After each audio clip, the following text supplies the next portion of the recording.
In 1946, two Swedes named Hugo Abramson and Harold Jensen designed the Carl Gustaf, which at the time appeared to be just another recoilless rifle like the famous bazooka. Many of these weapons fell out of use in the following decades as anti-tank missiles took over. But the Carl Gustaf stuck around, and for a different role than Abramson and Jensen had planned in the 1940s. For one, it's now just as much an anti-infantry weapon owing to its range, low cost, and types of ammunition.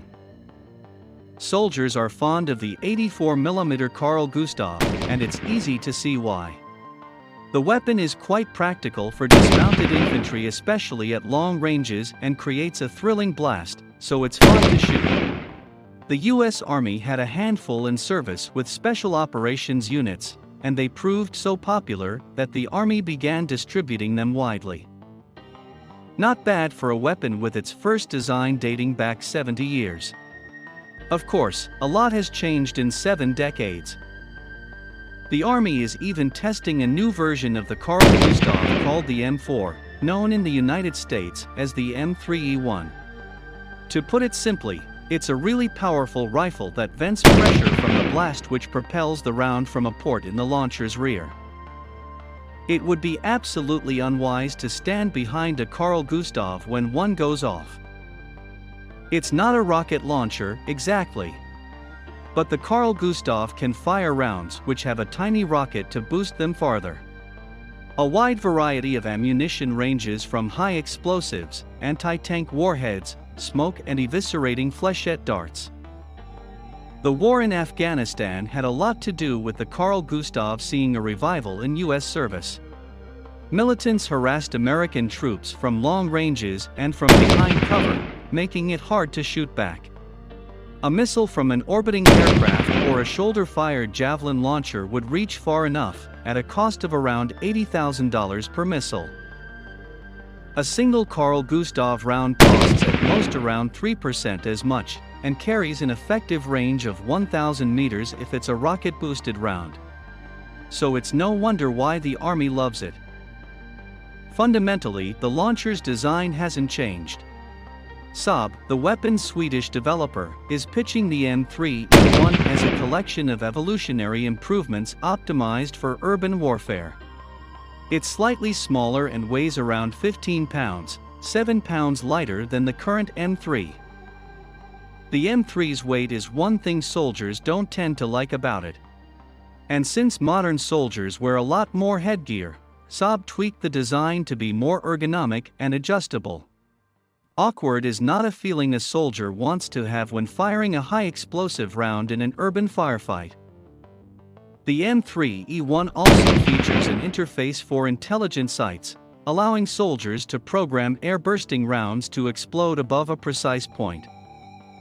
Remember that the Carl Gustaf's selling point is that it's cheap, simple and brutal on the battlefield.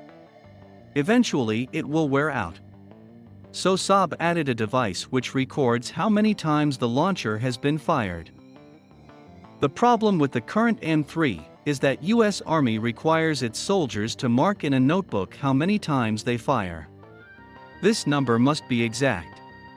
If there's confusion over a specific M3's firing history, the Army cuts that weapon's service life in half. In any case, the Pentagon could start buying the M3E1 as soon as late 2017 once the Army is done with testing and likes what it sees. If so, it could keep the Swedish recoilless rifles blasting away for decades to come. In early September, the Army doled out 1,111 upgraded 84mm M3 Carl Gustaf recoilless rifles to its soldiers and operators.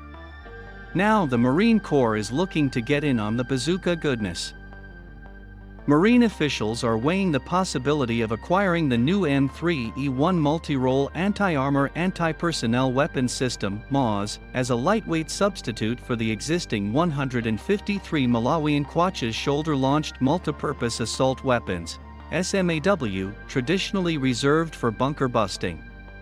The move, first reported on November 7 by Military.com, could put the legendary Carl Gustaf bazooka weapons system in Marine Corps hands for the first time.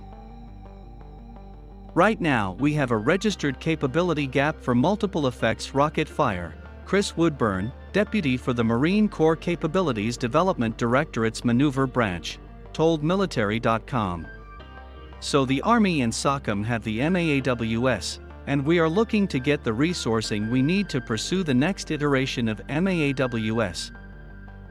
After a year of testing by the Army Research, Development and Engineering Command, the Corps is now working with the Army to purchase its own arsenal of 1,200 Carl Gustavs from Swedish manufacturer Saab, MA's product director Kevin Finch told military.com.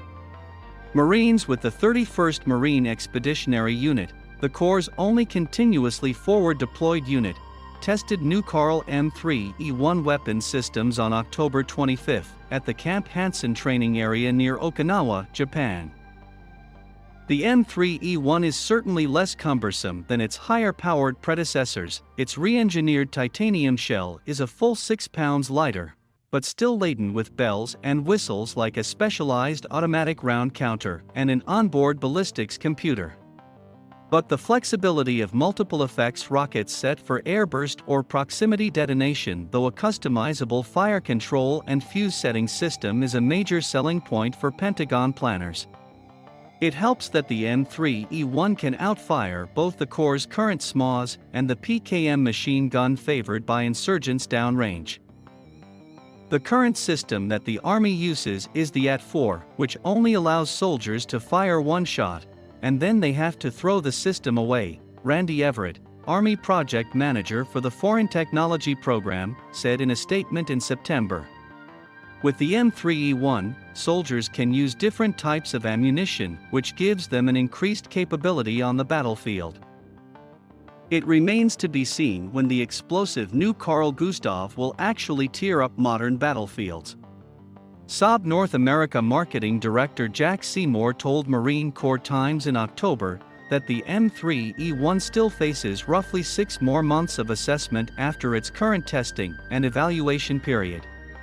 But while the Army is slated to field the M31E by 2023, Finch told military.com that the Marine Corps could jump on board the contract as early as 2019. That may seem like a long time from now, according to DoD Product Monkeys. But the firepower may be worth it.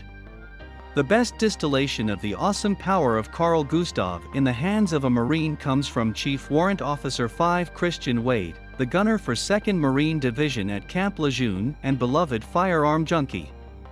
The most important thing you could say to a Marine about the Carl Gustav and SMAW is that, by putting a Carl Gustav in his hand, he could have devastating effects on the enemy, Wade told military.com. And there's so many Carl Gustav rounds that we haven't tested,